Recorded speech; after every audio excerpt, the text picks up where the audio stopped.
पहा की हा शेवटी निर्णय दिल्लीतून होणार. महाराष्ट्राचा मुख्यमंत्री हा खरं म्हणजे महाराष्ट्रातच ठरायला हवा. शिवसेनेच्या बाबतीत म्हणजे आमच्या हे पथ्य आणि परंपरा आम्ही पाळली, पण मोदी आणि शहा हे मुख्यमंत्री ठरवणार असल्यामुळे हा मुख्यमंत्री हा दिल्लीतून ठरेल आणि जो कोणी असेल तो त्यांना आज उद्याकडे जाहीर करावाच लागेल ना. त्यांच्याकडे प्रचंड बहुमत आहे, त्यांना बहुमतासाठी कुठे हात पसरावे लागणार नाही.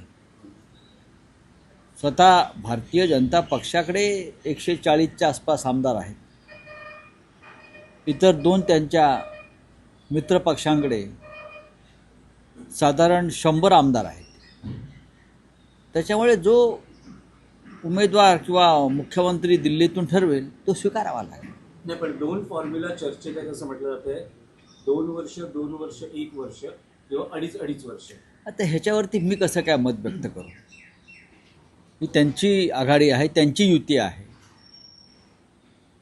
शब्द पाळण्यासंदर्भात भारतीय जनता पक्षाची परंपरा नाही, पण आता कदाचित महाराष्ट्राशीच त्यांना वैर घ्यायचा असल्यामुळे ते असे कोणतीही भूमिका घेऊ शकतात.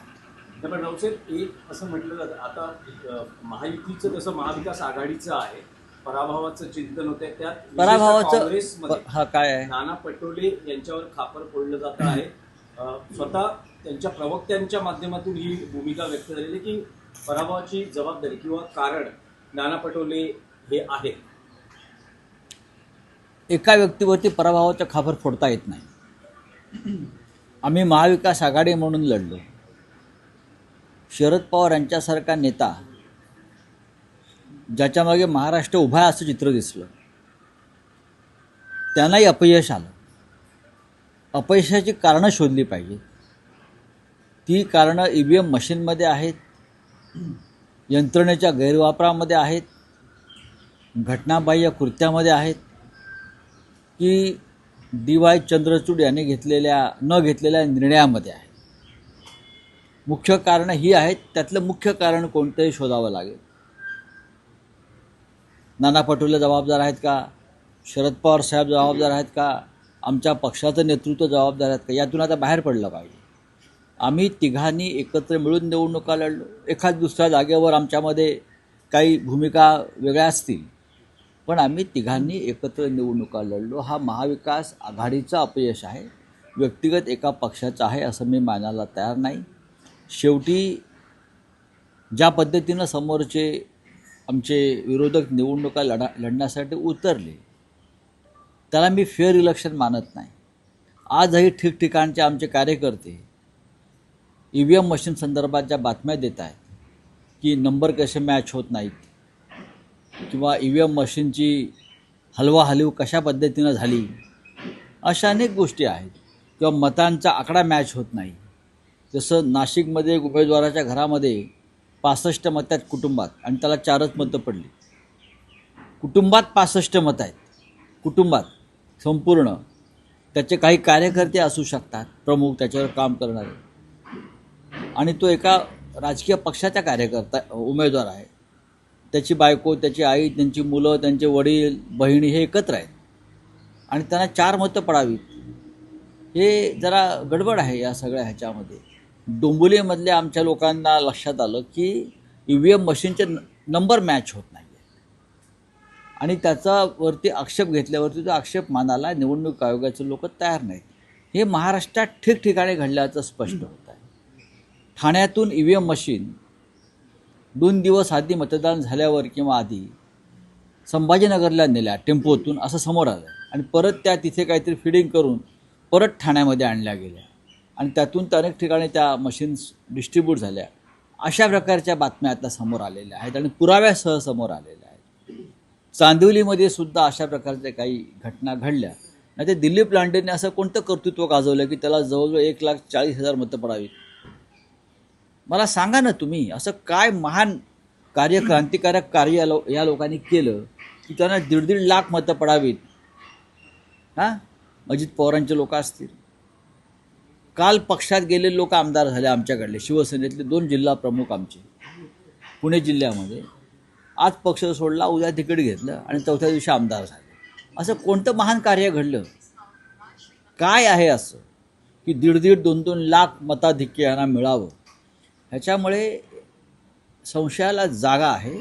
आणि प्रथमच मला आश्चर्य वाटतं की पवारसाहेबांनी आतापर्यंत कधी अशा प्रकारचा संशय व्यक्त केला नव्हता मशीनच्या बाबतीत. काल त्यांनाही असं वाटलं की काहीतरी गडबड आहे. नाही पण त्यांनी तक्रारी आल्या आहेत, कारण तुम्ही जे नावं घेता डोंबिवली, चांदिवली, दहिसरमध्ये सुद्धा मनसेच्या उमेदवारांनी होय. केलं. धुळे ग्रामीण आहेत ना. सुद्धा एकाची संस्था होती, त्याच्या कार्यकर्त्यांनी मत दिली असं म्हणायचे, शून्य मत शून्य मत आहे. तक्रारी आहेत. जवळजवळ आमच्याकडे आता 450 तक्रारी जमा झालेल्या आहेत EVMच्या संदर्भात. आणि आम्ही त्या वेळेला आक्षेप घेऊनसुद्धा त्याची दखल घेतली गेली नाही.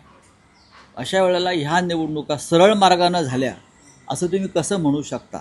म्हणून माझी परत मागणी आहे, हा निकाल तसाच ठेवा आणि पुन्हा ही निवडणूक बॅलेट पेपरवरती घ्या आणि मग निकाल पहा काय लागतो.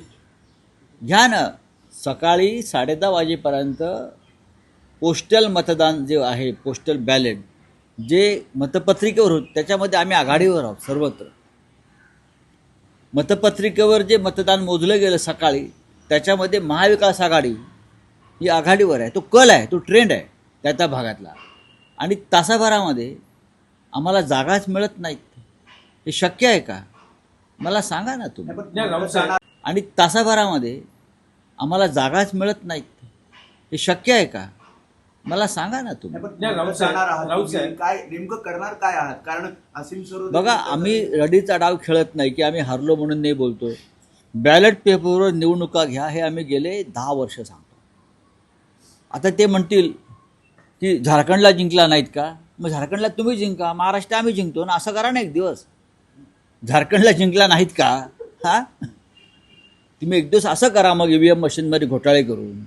यावेळेला झारखंड आम्ही जिंकतो, महाराष्ट्र तुम्ही जिंका.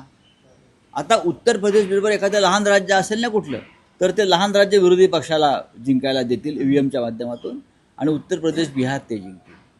पवारसाहेबांनी व्यक्त केलेली शंका जी आहे, प्रथमच त्यांनी अशी शंका व्यक्त केली. राऊत साहेब, भाजपच्या इतक्या मोठ्या यशाचं सूत्र हे प्रादेशिक पक्षांमधली मतविभागणी, मग शिवसेना असेल किंवा NCP असेल. शिवसेनेची 2 गटांमध्ये विभागणी, NCPची 2 भारतीय जनता पक्षाचं अनालिसिस केलं नक्कीच आहे. त्या पद्धतीनं सुद्धा केलं आणि काही तांत्रिक बिघाडसुद्धा, घोटाळेसुद्धा केले. फोडा झोडावर राज्य करा, डिवाइड अँड रूल. हे काय म्हणतात? एक आहे तो सेफ आहे. जे एक आहेत त्यांना तोडायचं, जे एक आहेत त्यांच्यामध्ये दुफळी निर्माण करायची, मतविभागणी करून घ्यायची. त्यासाठी प्रचंड पैसा, दबाव, यंत्रणा वापरायच्या आणि निवडणुका जिंकायच्या. हे मोदींचं यश आहे. मोदी काय देशाचे नेते आहेत असं मानायला तयार नाही मी अजूनही. देशाचे नेते पंडित नेहरू होते, इंदिरा गांधी होत्या, राजीव गांधी होते, मनमोहन सिंगसुद्धा होते. कारण त्याने या देशातली लोकशाही आणि अखंडता टिकवण्यासाठी आपलं आयुष्य वेचलं आणि त्यांनी अशा प्रकारचं कृत्य केली नाही. राऊत साहेब, तुम्ही कालही म्हणाला, आजही तुम्हाला हा प्रश्न विचारतोय. हे निकाल पाहता आता महाराष्ट्रात 2 भाऊ उद्धव ठाकरे, राज ठाकरे यांनी मराठी मतांची विभागणी टाळण्यासाठी मराठी एकत्र आलं कशाला? पाहिजे. हे लक्षात घ्या, हा प्रश्न फक्त राज ठाकरे आणि उद्धव ठाकरे यांचा नाही. ज्यांना ज्यांना या महाराष्ट्राविषयी प्रेम आहे अशा प्रत्येकानं, मग प्रकाश आंबेडकर सुद्धा असते, ते मराठी नाहीत का? ते महाराष्ट्राचे कोणी देणं लागत नाहीत. संयुक्त महाराष्ट्राच्या लढ्यात डॉक्टर बाबासाहेब आंबेडकरांचं योगदान आहे. आणि महाराष्ट्रामध्ये मराठी माणूस एक राहिला नाही तर हा महाराष्ट्र, मुंबई ही हमालांची आणि पाटीवाल्यांची होईल असं डॉक्टर आंबेडकरांनी तेव्हा इशारा दिलेला आहे. आज नेमकं तेच होत आहे. त्याच्यामुळे महाराष्ट्रावर प्रेम करणाऱ्या प्रत्येक राजकीय पक्षाचं आणि नेत्याचं योगदान आहे. मग कोणी भारतीय जनता पक्षामध्ये असते, कोणी शिंदे गटामध्ये असते, खरोखर त्यांच्या काळजामध्ये काय घरघर लागले असेल तर ते एक होते. नाही, पण राऊत साहेब, मी यासाठी स्पेसिफिक विचारतोय, गेल्या 10 वर्षात म्हणजे 2014 पासून ठाकरे ब्रँडला उतरती कळा लागली आहे. हे पाहता ठाकरे ब्रँड खतम करावा यासाठीच मोदी आणि शहांचं संपूर्ण कारस्थान सुरू आहे ना. या महाराष्ट्रात ठाकरे, उद्धव ठाकरे यांनी या महाराष्ट्रामध्ये ठाकरे ब्रँड राहूच नये, शरद पवारांचं नाव राहू नये, उद्या जर छत्रपती शिवाजी महाराजांच्या बाबतीत जो जो महाराष्ट्राचा मराठा अस्मितेचा ब्रँड आहे तो कोणीही राहू नये, हे मोदी आणि शहांचं कायम एक दुःस्वप्न आहे, लक्षात घ्या. आम्हाला असं वाटतं की मराठी माणसांनी महाराष्ट्रासाठी एकत्र असायला पाहिजे, मग ते कोणीही असोत. आणि राग, लोभ, अहंकार, द्वेष, मस्त हे बाजूला ठेवून आपण एकत्र येऊन चर्चा केली पाहिजे. हे माझं म्हणणं सगळ्यांसाठी आहे. तुम्ही व्यक्तिगत कोणाविषयी घेऊ नका. थँक्यू.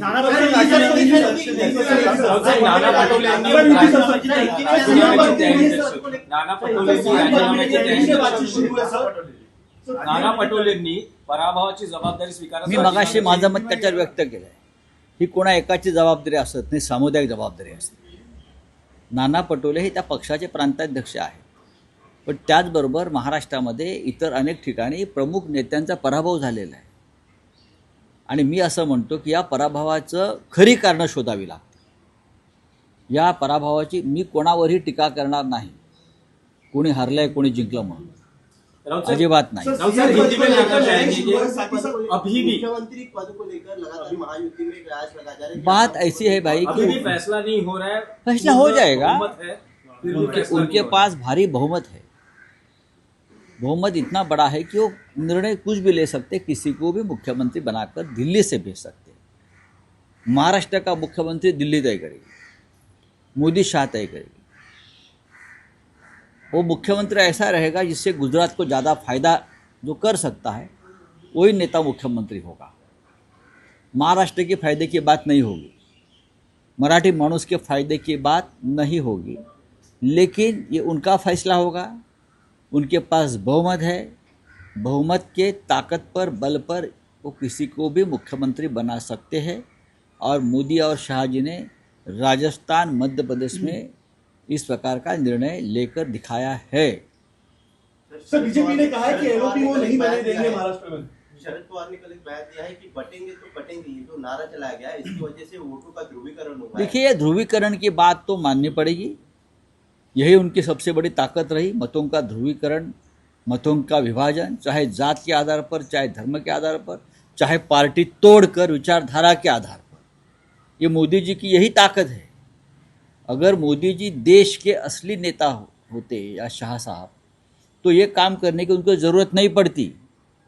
ये गंदगी जो है राजनीति में लाई है, ये खिचड़ फैलाने की उनको ज़रूरत नहीं पड़ती. अगर आप नेता है, लोग आपकी बात मानते हैं, तो उसको तोड़ो, उसको फोड़ो, उसको खरीद लो, ये ज़रूरत नहीं पड़ती. ये काम कभी पंडित नेहरू ने नहीं किया, इंदिरा गांधी जी ने नहीं किया, मनमोहन सिंह साहब ने नहीं किया.